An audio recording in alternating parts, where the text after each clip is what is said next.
All right, I'm Michael Hartzman. Today is Tuesday, February 4th, 2025, and my partner Dominic Tavella got called away this evening. So our guest, Mike Legalbo from New York Life, is going to do double duty and co-host the show with me tonight. How are you, Michael?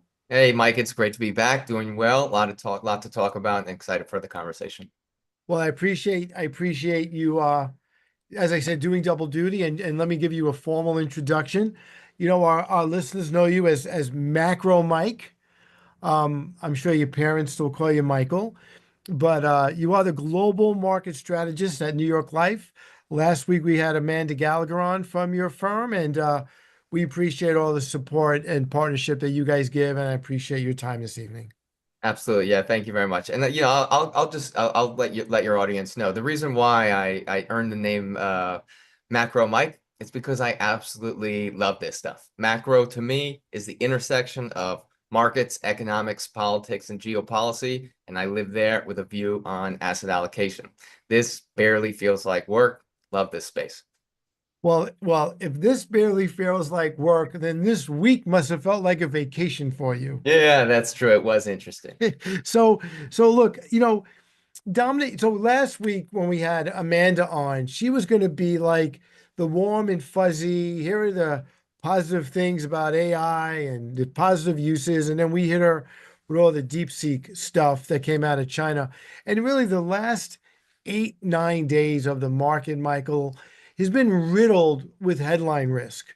And and so let's talk about not last week's elephant in the room. We'll get to that later. Let's talk about this week's elephant in the room, and the tariffs that Trump put on over the weekend, that he kind of backed off a little bit on Canada, Mexico, and Mhm. China. And look, we're going to cover all of it. But for me and Dominic and our listeners, you can understand the Chinese tariff war. But is it really wise to start a trade war with your literally two closest partners that you share a border with, especially Canada? But we get a lot of stuff from Mexico as well. So let's just start there. And what's the logic between, and what's the potential harm Mhm. of us going through with this trade war with China and Mexico, and then we'll get to China. I'm sorry, Canada and Mexico, and then we'll get to China. Yeah. On the surface, yeah, headline risk for sure. It doesn't seem to make much sense to tariff allies. Absolutely. Yeah, Trump's position on this is interesting.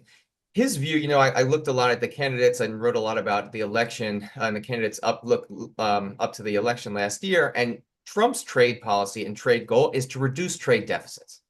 So that's, we and our largest trade deficits are with those countries. It's China, Mexico, Canada are the first three, then Japan, and then Europe and Germany and Europe. So if he wants to reduce the trade deficit, that's a good place to start. However, I mean, I was definitely surprised by how incensed the Canadians were and the pushback that we've seen on some of these tariffs and some of this on some of that kind of bilateral action there. So that's been certainly interesting. I think from if should the tariffs had stayed on, I wouldn't be too worried about the U.S. economy. I think the U.S. is, a strong economy is able to cope with modest tariffs. Mexico and Canada, on the other hand, not maybe, I think they would get hit a lot harder, and then their currencies as well. So it definitely does bring risk to them. And I mean, I imagine a strong economy is stronger if its economic neighbors are also strong. So again, there's this trade-off between pressing our allies and reducing trade deficits. Yeah, that's kind of what I was seeing this week so far. So let me just give you the devil advocate comment. And all politicians, I don't care for what aisle you come from, I think I take most of what they say with a grain of salt. But Trump's people and Trump himself has said it's not a war on trade, it's a war on drugs. You Yeah, know, yeah, I saw that too, and I found that interesting that he wanted to position there. And I think from a I don't know, am I gonna say this from like a realpolitik position? I find it interesting that we backed off. I don't think what we got in return I don't think Mexico and Canada really made great concessions here to get these tariffs off. Mexico promised to put troops on the border. They had done that before. Canada, same thing, had promised to kind of ramp up, restrictions and around, the fentanyl production. They made that plan in December. This was nothing new. So that makes me worried that a lot of the administration's moves will just be looking for little victories, little headline wins, like oh, the tariffs are gone because they're going to do this. Like, I think that, hopefully not. That would kind of put us back in the world that we've been in. Hopefully we could see a little bit more action here. But again, by pulling the tariffs down, I'm not sure we covered. We're gaining that much from pulling these tariffs off. And I guess my other part of my commentary would be um, this trade agreement that Trump now saying is not fair is one he negotiated during the first Trump administration. Correct. I think the trade deficit's still strong, and he believes that that's, I think in his mind is if one country is if we're giving if one country is giving us more than we're giving them, that's a problem. And he wants to shrink that down and ideally, revitalize U.S. manufacturing. So yeah, I do think it's going to be tracking his foreign policy has and trade policy is very challenging. It can change very quickly, as we saw this week. And that's kind of my worry about the economy and markets, in terms of, I guess, this trade policy, maybe the administration, maybe just the trade policy for now. It's that level of uncertainty. Like I said, our economy and maybe even other economies, if we could be surprised, could withstand some level of tariff and trade protection if that's like the world we're moving in. Okay. However, I think the tariff themselves aren't the biggest risk. I think disruptions in consumer psychology, consumer behavior, corporate psychology, corporate behavior, that's the biggest risk. And, what brings that along? Uncertainty. Our, bottom line, one sentence economic outlook is the US economy is strong, solid economic growth and credit quality amidst a backdrop of uncertainty. This is that uncertainty. The consumer is good, the labor market good, the economy is good. Housing's not great, but the rest of it's okay. The best thing that the government can do, don't mess with it. Don't mess with it. We'll keep growing. We won't see a recession. It'll be a while till we reaccelerate, but I think we could see some solid growth. But these tariffs and stuff like this inject that level of uncertainty, and businesses and the markets do not like that type of uncertainty. Yeah, that's always been the case. Markets hate uncertainty. And I will say this, and this is not a criticism of Trump as much as an observation. As unpredictable as he is, I think he's extremely predictable. So, like yesterday's news at 11 o'clock that he's talking to Trudeau at 3 p.m. and he gave Mexico a reprieve for 1 month, to me was kind of out of the playbook, right? I mean, it was Hmm. almost what I think us who follow the markets was expecting, some walking back of these harsh rules. What's your take on that? Yeah, like I said, I think I don't, people went into this thinking, okay, he was talking these tariffs the whole campaign, and then, some of the economists in the room that would say, okay, we know these would damage the economy. This is more of a negotiating tactic. And maybe it was, and maybe that's what this was. But again, I don't think we got that much from Canada and Mexico. Canada, they have to nominate a fentanyl czar. Okay, that's new. But a lot of their actions, had kind of been planned. Same thing with Mexico. So I think it'll be interesting if Trump doesn't see that action, but if he doesn't see this action within 30 days, if he doesn't see action he likes, then we'll see in 30 days. Maybe they go back on. But it certainly has caused some panic buying. We haven't, if I looked at like, consumer durable goods spending, after the election, and it started to move up against other, off trend, and you could kind of attribute that to some stockpiling, and again, that could, again, businesses that could throw businesses off. So I don't know. It'd be interesting to see what happens in 30 days. The China ones are on. He wants to raise them more on China. We'll see. His goal is another thing he mentions about tariffs is to reduce the trade deficit. That's fine. We make about $80 billion in tariffs and customs revenue a year so far right now. There's certainly room for that to move up, but I think that's like a percent of the deficit, if that. Like it's very low. So it's a fraction. And even if it moves up, it's not going to really make a dent in the deficit. So I don't know. We'll see if they go back on, if he sticks with, just reducing the trade deficit, or if he looks for these other little headline victories. And Dom and I agree with you that the Trump administration inherited an economy that's on solid footing. We avoided a recession, and I don't think they want to screw it up. However, there are people in that White House, like Peter Navarro in particular, who's made comments like, we could raise enough money in tariffs to eliminate the tax code. And tariffs are this boondoggle to pay for all the goods and services that our government needs. So what does make me a little nervous, Mike, is if Navarro's the last guy in the room Yeah. when Trump's got to make a decision, that's where I think, he becomes unpredictable again. Yeah, it's always like the last person that talks to him, right? I mean, so you're hoping Scott Bessent is also in the room, or the NEC. Yeah, I mean, like, obviously, people are like, oh, we could make money off trade. Well, let's think of, okay, sure, tariffs are like taxes. So if it's, spending goes up there, you can't spend more on something else. So it raises prices, it reduces spending. The tariffs were the main source of government revenue until the 16th Amendment to the Constitution was ratified in 1913. And there, the U.S.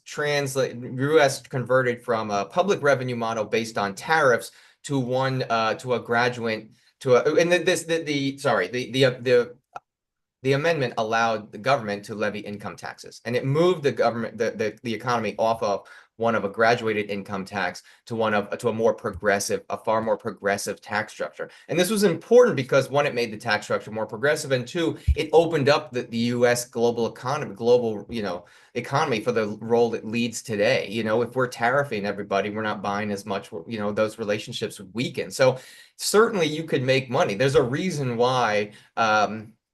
That's kind of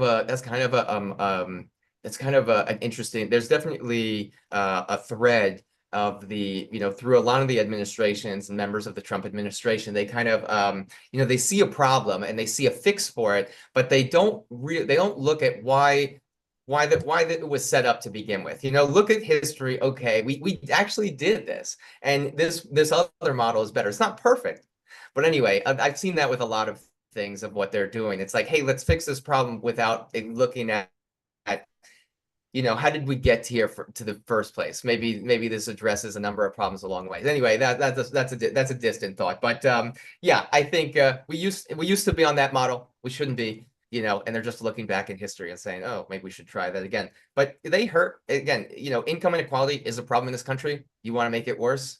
Move to a full tariff structure. It is the least most regressive tax system you can. It really hurts the least affluent of the economy far more than it does the affluent. So yeah, it wouldn't be great. So we'll see again. Hopefully smarter heads are in the room.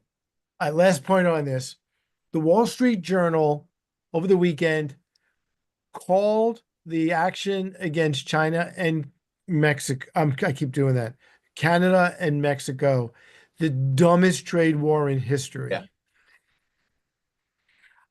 I know Trump pays attention to what the Wall Yeah. Street Journal is saying.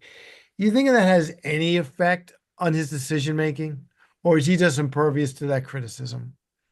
That's what we're all trying to find out. We're trying to find out what's going to constrain Trump.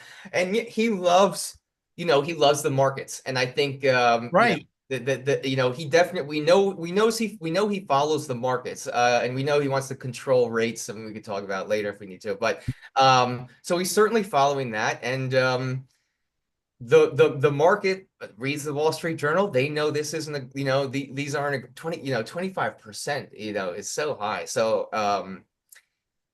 and we get so much from them, they get so much from us. So anyway, I think what was interesting was yeah, that like equity markets sold off.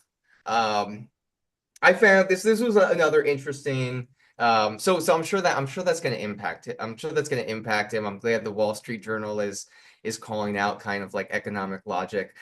Here's the Wall Street Journal article I liked that I found interesting about tariffs recently was, you know, tariffs during the 2018-2019 trade war, tariffs and every day tariffs were announced, bonds outperform stocks. Mhm. So, is that same? Now we know we're going to get tariff announcements. Should the market, are we going to expect that same behavior? This week, we saw that same behavior. We saw Mhm. stocks sell off more, and that made Trump react. The what I did find interesting this time around is, this article suggested that maybe bonds do worse this time because tariffs will um, shift the Fed's reaction function. In short, what I find interesting about this, when tariffs were, when we first started playing around with tariffs in 2018 and 2019, and they really, really widespread, inflation expectations were locked in. We hadn't experienced inflation in 20 years. Now we just did. Inflation expectations are far more fluid now. So now if people see tariffs or prices are going up, I've got to raise prices pretty quick. Maybe that change, maybe the Fed sees that and they're, more reactive. That pushes up, that's going to slow them down on rate cuts, bonds sell off more on these tariff moves. So that's certainly, that's another way of but again, we didn't see that behavior so far. Right now, they are viewed as just more negative impact, negative equity, a negative equity impact. And, I think both would kind of weigh on Trump. He doesn't like rates going up. He doesn't like equities going down. Tariffs are going to do one of them. So, I think that leaves him, that maybe leaves him backing off them. So my next comment is said with as much affection and admiration as I can muster. I know you're a bit of a geopolitical nerd. So with that in mind, another expression I keep seeing on the headline as I'm watching CNBC is sovereign wealth fund. Mhm. So if you could explain to our listeners and viewers, what is a sovereign wealth fund and why is Trump interested in having one? A sovereign wealth fund, let's see, in a simple form, as I understand it, tell me if I'm wrong, Mike, but it's a state-owned investment fund. Yep. Um, and other country, I thought this was an interesting idea years ago. Other countries have them, so that's why I was like, oh, maybe, but why doesn't the U.S. have one? I'm sure there is great economic logic, great economic arguments around them for it. I think it's an interesting case. I think it'd be interesting. I did read one article and I found interesting, but it's kind of like say, it's I don't think, people, I think, I could see people weren't happy about the immigration surge, especially because we were in a cost of living crisis, and I could see that if the US government is making investments when it could be paying down its debt or spending on households, household support and other, programs, then I feel like people would get frustrated by that. Um, Now, being using it as like a holding company for TikTok seems very interesting. Again, though, and I just want to, it's also should be sure, it's an investment fund. So while the US could make investments and they could grow, you don't really liquidate it. We'd want to like take distributions and pay down debt and make payments. So that's not really, I don't think that's exact. We need to make a significant returns. I think it would bring a lot of challenges, and I don't think the US kind of like has the money to spend on that right now, or we should, and be making those type of we should be far more concerned about the deficit. Look, and I know back, during other financial crises, we privatized Fannie Mae and Fannie Mac through the 2008 crisis, and there was talk years ago of privatizing the United States Postal Service. But you're right, making an investment in what would basically or owning what would basically be the equivalent of a private business is, but again, it's typical of Trump. He always wants to, I think, test the outer limits Mhm. of what he thinks he could do. Yeah. Yeah, You I know, mean, yeah, and that's fine. I think that's fine to test it, push it. It's good to talk about it. If that solved the TikTok problem, then great. But yeah, it's definitely a tricky one. When we're already running out of money, setting aside some big billion trillion dollar investment fund seems imprudent. now let me ask you this. I heard an interview this morning driving into work, and granted, it was a Democrat. It was a congressman who was a Democrat. I don't know what state. What he was talking about was, everyone should make government more efficient. No one argues with that. But the fear is if you just go into these agencies and blow things up Mhm. without a plan on how to actually run these agencies, get people their services, get people paid, it could be extremely disruptive to not only the government, but to the economy at large. Mhm. So, I know you have your own views and we have the New York Life views. Do you guys look at the stuff that Musk is doing with Trump in trying to clean up all these agencies by taking a sledgehammer to them? Do you guys, have you thought about that, written about that? Have any thoughts about that? Yeah, we talk about it. It's definitely not, it's definitely state contained within the policy world so far.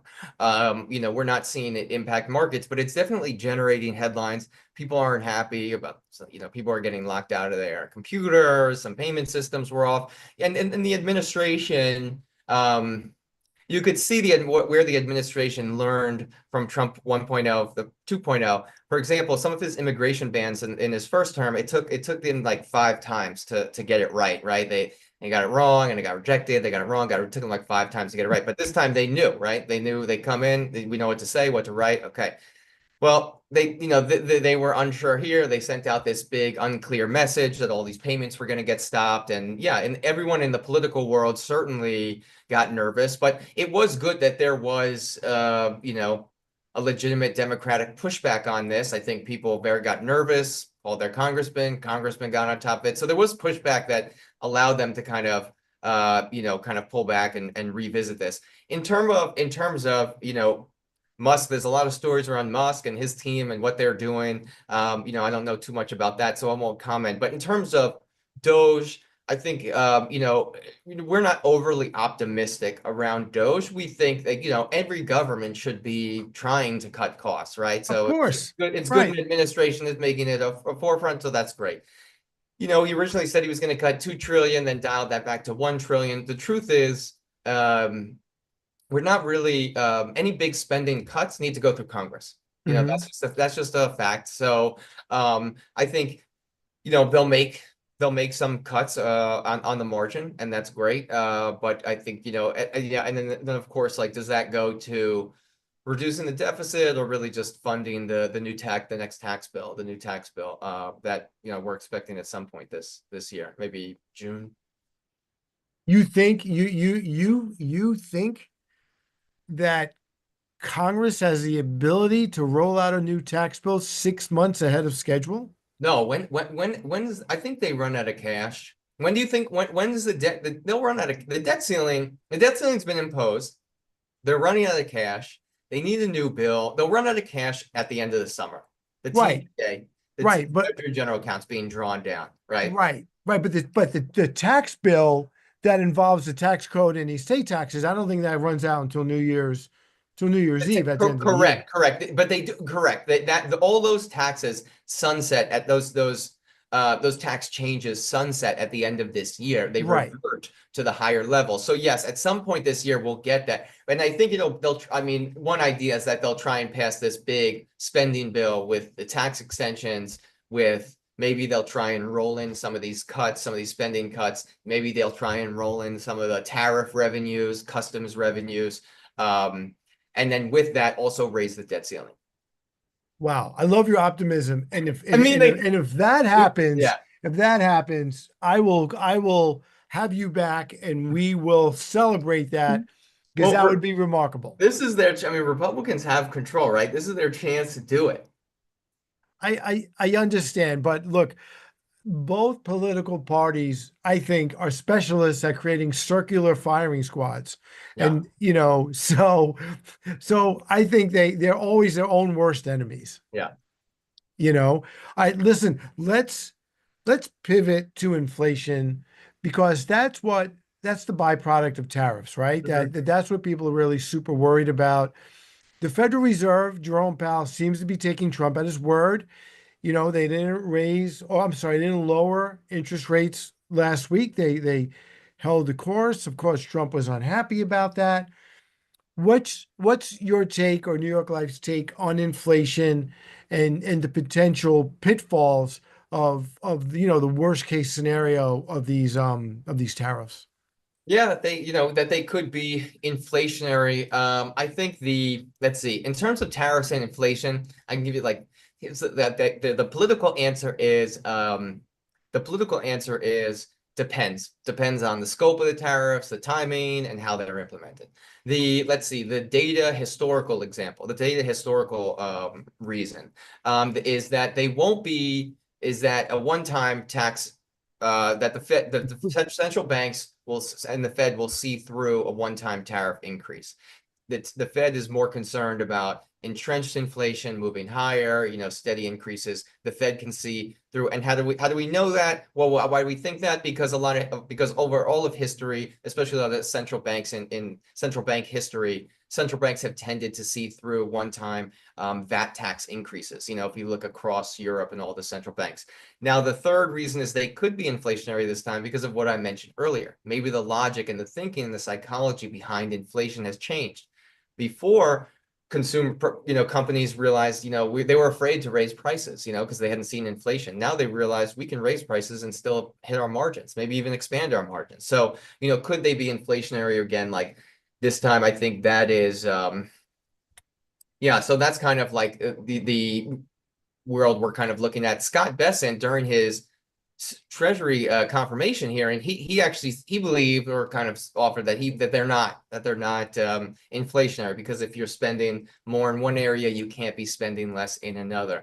I'm not too sure about that. I mean, he's a smarter guy than I am, so it's an interesting view, but I don't know. That's kind of how we are, thinking about how these could kind of play out. So why don't we do this? Why don't we take a break right there? The first half hour really flew by. So let's take a break and we will come back with Mike Logabo, Macro Mike, the global market strategist at New York Life.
All right, I'm Michael Hartzman, back with my co-host and guest doing double duty tonight. Dominic was called away at the last minute.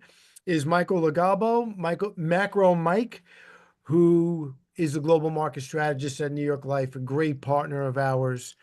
Um, so, Michael, when we were talking before the show, you told me you wrote a paper about seven possible black swans. And before we get into what those black swans might be, in 2007, a book was written called The Black Swan Theory. And basically, what it argued was just because you've never seen a black swan doesn't mean they don't exist. And it was a way, I think, for the author, Nassim Taleb, to explain that just when you think everything is normal or quiet or on course, something comes out of the clear blue sky that has to require your immediate attention, whether it's an earthquake or some event that no one saw coming. And you had a great example of the most recent one, which I'm glad you said it, was obviously the pandemic, right? Mhm. So we've gotten past that one, thank God. That's 5 years old, coming up on the 5 year anniversary. But you told me you wrote an interesting paper. I look forward to reading it about seven possible black swan events which could have either a positive or negative effect on the market. So let's get into that a little bit and what your thinking was on that. Yeah, absolutely. We try to look for both upside and downside black swans. This is the third annual report on black swans. We call it Swan Lake, or the risks that could most disrupt consensus in 2023, 2024, 2025. In 2023, we did a lot of the, standard ones. The US dollar loses its hegemony. China does. I didn't think China invades Taiwan. I think China blockades Taiwan. I think that's their military move. We also looked at Saudi Arabia discovering a water solution. But this year we find there's some interesting ones that we could talk about. For example, I think AI is doing some really interesting things in biotech. I look at the gains that basically those obesity drugs like Ozempic have done for Denmark, and I'm wondering who's the next country to get that? Who's the next country to see that boost?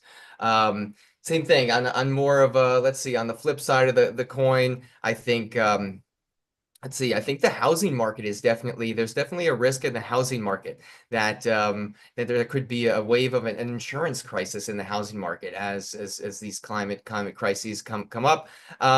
Let's see, undersea cable cuts are getting some headlines. I think we could definitely talk about that one. Denmark is also interesting, and maybe they could kind of impact the global oil market. So a lot of fun stuff. Maybe another one. Here's another one. Trump withdraws the Fifth Fleet from the Middle East. Maybe his transactional style of governance decides to kind of make some changes down there. So interesting ones this year. All three editions are on our website. But yeah, let's definitely let's definitely dig into one of these. I'd love to know what you think. And you know what? Our buddy Frank Lopresti, your colleague, actually sent me the paper. So I'm actually looking at the cover right now. And when you mentioned Trump, another possible one, let me throw out another one, which might seem absurd, but who knows? Trump buys Greenland. Yeah, I mean, I don't know if they want to be sold. I want to get sold. Look, we have all we I don't know. We don't need to own these places, right? We have great relationships with these countries. We have military bases there. Like, I don't think we need to be messing around with these relationships. So yes, I think that's one. Trump buys Greenland. One of my other favorite ones that I've read that I didn't come up with was we're all so focused on the trade war between the U.S. and China. Well, here's a black swan. What if Trump makes a deal with China? Comes out of nowhere and says, "Here, it's all over." A lot of different thoughts there. So, Wait. What do you yeah. mean? What do you mean it's all over? I Meaning, mean, maybe the trade war, all the tariffs are gone, and there's some new trade relationship, gotcha. trade partnership. I mean that was kind of happened at the end of the last one, but the two countries didn't really live up to. They didn't buy as much agriculture as they said they were going to buy, and vice versa. So that was also because of COVID. So a tough time. Anyway. So look, I'm really happy that Frank sent me the visual of your paper, because the one that's a little scary to me, that you posture is possibly more likely, is the undersea sabotage shuts down international travel. Mhm. So I don't know, it sounds scary. So let's go there first. Absolutely. Absolutely. It's interesting. It shuts down international travel because it shuts down probably the internet. As much as we think of the internet above us in the cloud, most of it actually runs beneath us in 400 subsea cables spanning the globe. The US is the most interconnected. We have the most cable connections, but really a lot of countries rely on this for all their financial market transactions, their real live, real-time internet and internet connectivity. So they're extremely crucial, but they're also at points extremely vulnerable, and they can get damaged by, natural disasters and just kind of wear and tear.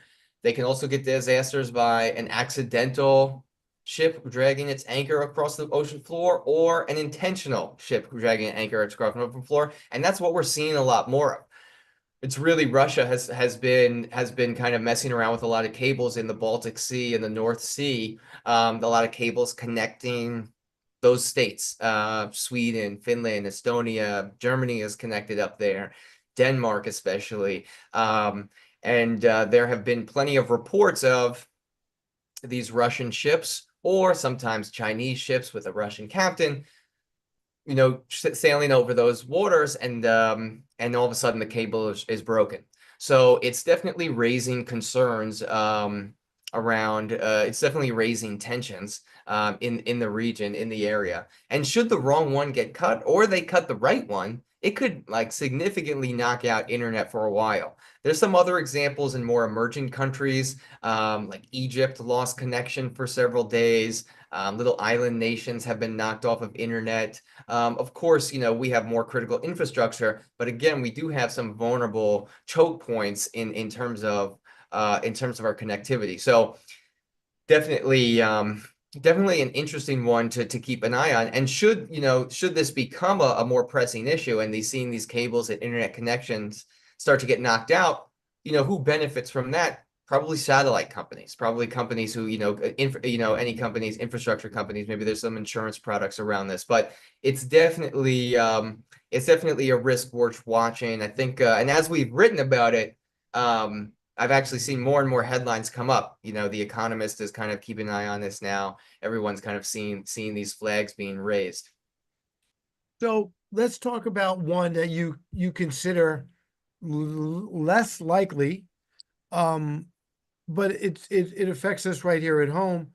Stock buybacks facing patriotic backlash. Mm-hmm. Um, aren't stock buybacks kind of part of the engine that fuels capitalism? 100%, 100%. But we are a capitalist society, but I feel like we're moving to one that's more populist. And tell me, you can't imagine Marjorie Taylor Greene tweeting out X and Y companies should not be spending back all this money to buy back their stock to make their executives richer, when they could be raising wages, when they could be hiring Americans, when they could be filling jobs, right? And if that makes it to Trump's eyes, and he says, you know what? And he tweets it out and says, you know what? I don't like companies that are buying back their stocks. Then, and I could imagine a world where all that demand just exited the market. And I do think, of course, it seems crazy. Wall Street loves them. The executive CEOs love them. I think the quote in the piece I used, it was from Reuters back in 2015: stock buybacks enrich the bosses even when the business sags. So like that's all you need to know about why they're likely to continue. But in this populist world where Republicans may want to put Main Street ahead of Wall Street, or at least appear to be. Imagine if they start tweeting out, they called out companies for being too woke. Maybe they're going to start calling for companies for not paying enough wages or not hiring enough Americans. What do you think? Well, Michael, I think the black swan there is Marjorie Taylor Greene sounds like Bernie Sanders. I mean, I don't know. It depends. I don't think she has it depends on who her backing is. I don't know if it's a lot of corporate money, but I know it's now they have been facing some scrutiny. I mean, it has come from more from the left, but Biden did put a 1% tax on them. It didn't change the psychology. Some of the Biden era funds, included restrictions on some of the money that these companies received. So it's easy to see how, but I think it's still easy to see how Republicans could kind of turn that on their head and say, hey, look, our working class, you're not looking out for our working class base. Why don't you use all this money to improve conditions? So certainly it does seem, but and also, oh, that's while most pushback has come from the left, and one more piece, I think I did see this from probably a politician on the left center. Maybe it was Rahm Emanuel, maybe it was somebody else, but I did just see a quote recently that was like, "Hey, look, U.S. national security. We looked at U.S. defense during the Russian invasion of Ukraine, and we were supporting them and sending supplies over there. And in that, we came to realize, like, you know what? We don't have that much stuff, and we don't produce it here, and we should probably start doing that." And I think the quote was calling out the defense companies. So you look at these defense companies with these big government contracts, they're buying back a lot of their stock when instead they should be building inventories and kind of expanding capacity so they could kind of fill these other needs. So I wouldn't be surprised if you start to see some pushback on where that money is being spent. And I will tell you, I think you're onto something because in terms of the populist view and how it's shifting, parties are shifting. Because after the election, Bernie Sanders actually said, what did the Democrats expect when they basically rejected the base of their party? Hmm. And that party now has more of affinity to the Republican Party, Yeah, you know, yeah. which is amazing to me because Mitt Romney was a private equity. I don't know if he's a billionaire, but he's a really wealthy guy. Hmm. Trump is a billionaire apparently, Hmm. and the working guy, you're right, has shifted over to that side, thinking, well, this is the guy who's fighting for us. Hmm. Yeah, So and I mean and this is a great. I mean, he's also a lame duck. So I don't know, what will that constrain him if he loses Wall Street's backing? But again, I think the optics, right? The optics for Main Street are excellent.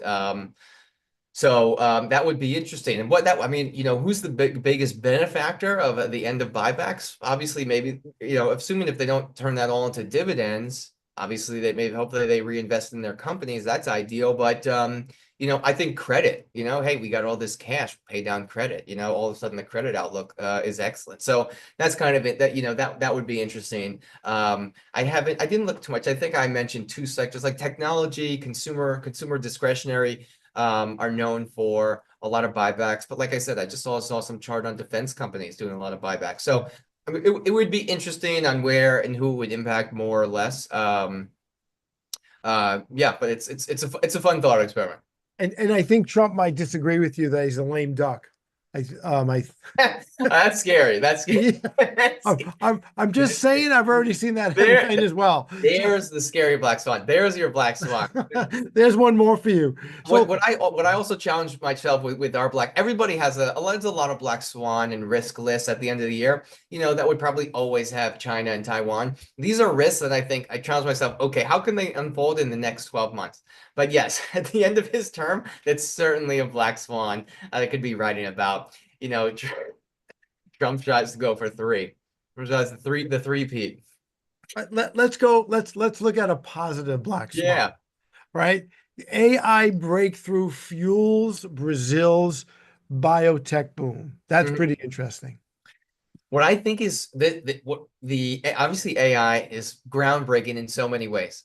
This new, and what I think of when I always try to remind myself, well, I think of I find the chatbot and ChatGPT so amazing and it's helping me do this. That is the tip of the iceberg in this AI world. And really, the where they're applying it to other programs is just unbelievable. And this one that came up that has been developed a while ago called AlphaFold, I guess had been put, it had gotten to a place where now it could be open to the public. So now other researchers and other data scientists and data researchers and biomedical engineers could access this new software called AlphaFold. And what AlphaFold did was basically analyze, catalog, I'd say catalog, they analyze every single protein that we're aware of, right? And from the beginning of human history until 2022, we had cataloged 200,000 proteins. It's a very difficult process. Use this method called X-ray crystallography, long and tedious. We get this AI, this AlphaFold software, and within 2 years, we've now gone from 200,000 to 200 million. Essentially every known protein has been cataloged. So I think and that's obviously that's more, I think let's see, a scientist could tell you, or an engineer. But it's basically, it's this huge tool data set that I think a lot of biotech companies are like looking at this like a gold mine and saying, okay, what can we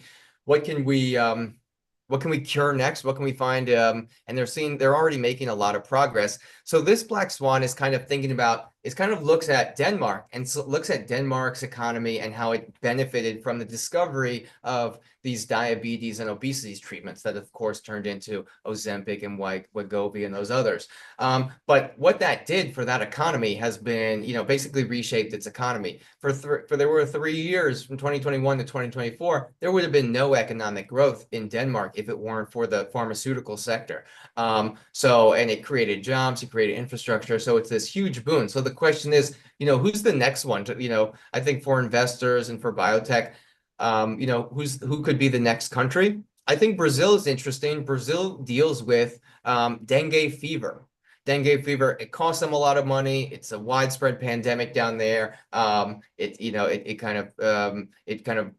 find it in kind of warm and humid climates. But Brazil also has like a large built-out pharmaceutical sector. So that's the black swan here is, could Brazil, or basically an AI, could Brazil find a cure for dengue research? Because that's where a lot of the dengue research is based, it impacts them. So that's where they're doing the research. And if they find a cure, could they manufacture and turn that economy around, and what that would look like? So yeah, definitely a positive black swan. And I think it's a fun read. It's a fun thought experiment around dengue, about Brazil, about Denmark, but really it's just kind of a reminder. It's really an acknowledgement of, like, for investors, keep your eye on biotech. It's going to be an exciting space. Like I said, the AI stuff is cool for ChatGPT, but it's a lot cooler in these other areas that we're not in. So yeah, it'd be a nice step in human history too if we started curing some of that stuff. Absolutely. Um, let's talk about something a little bit more mundane, and Mhm. that's the markets, which we really haven't touched upon at all. So through Friday, January 31st, the S&P was up 2.78%. The Dow was up 4.78. The Nasdaq was, gave back a lot of their gains. It was only up 1.6. But what I found interesting, Mike, and I love your opinion on this, is the international index, the MSCI EFA, was actually up 5.26% year to date. International, compared to our markets, both large and emerging markets, have really been underperformers for the longest period of time. And I know it's only 1 month, but they have not appeared on Trump's radar yet, but he's got them in their sights as well with tariffs. What do you attribute the MSCI EFA, leading our markets 1 month into the year? It could be that uncertainty we talked about. We know, the U.S. is still very top heavy. U.S., S&P 500 is still very top heavy, and the DeepSeek, incident last week, did slow it down a little bit, flatten it out. But we've regained some ground there. Maybe it's the uncertainty, and people, and maybe foreign investors pulling their money home. That wouldn't surprise me. A value investor would tell you, international equities all EM and developed market non-US equities are a great buy and are really cheap right now. We have this one chart I like to look at. It's US market cap versus world market cap. Hmm. US market cap is 67% of the world market cap. That means that 67% of the world's cash invested in stocks is in US stocks. 67. U.S. stocks domestically or U.S. stocks that might even trade in foreign markets?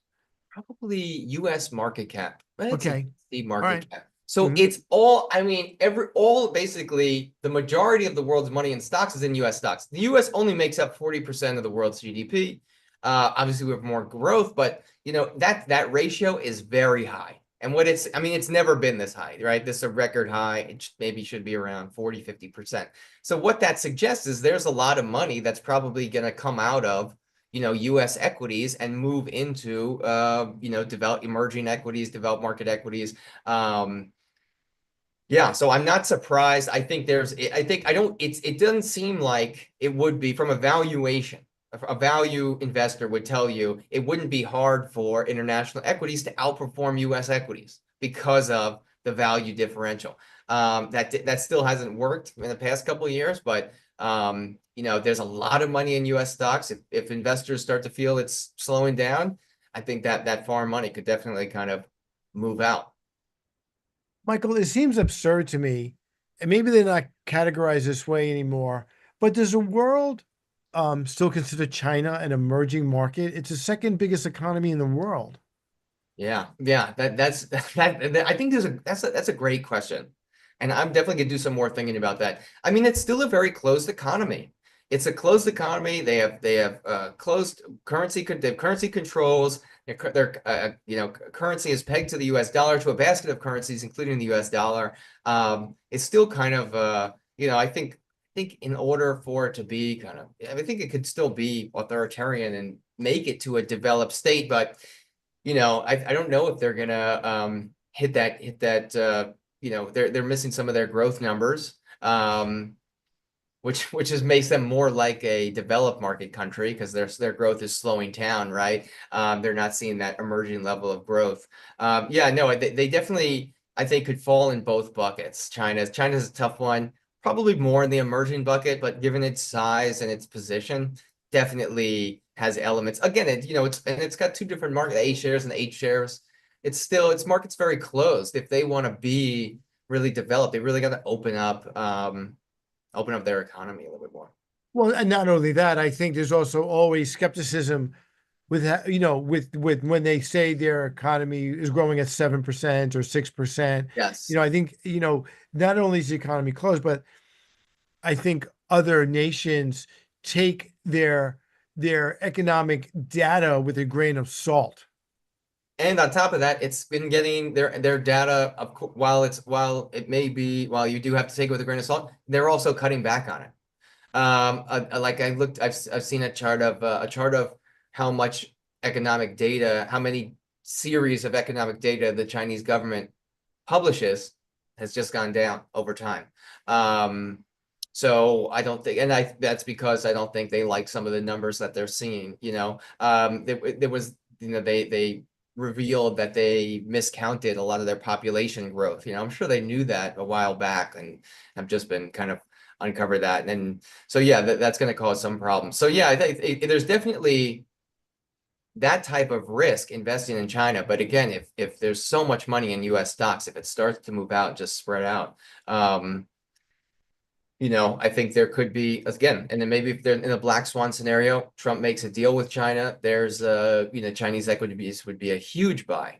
And I also saw some arguments that, because the US gave up the TikTok fight, that Chinese equities may be a buy because the US isn't going to be as hard on them. So I mean, I think some exposure is warranted. But I do think there's plenty of risk still with China, whether it's emerging or developed. We've got 3 minutes to go. Let's try to put a bow on this. And what sectors do you guys like, and what sectors are you guys worried about in this volatile? I think it appears to be more volatile than normal period that we're kind of in the middle of right now. Yeah. I don't like.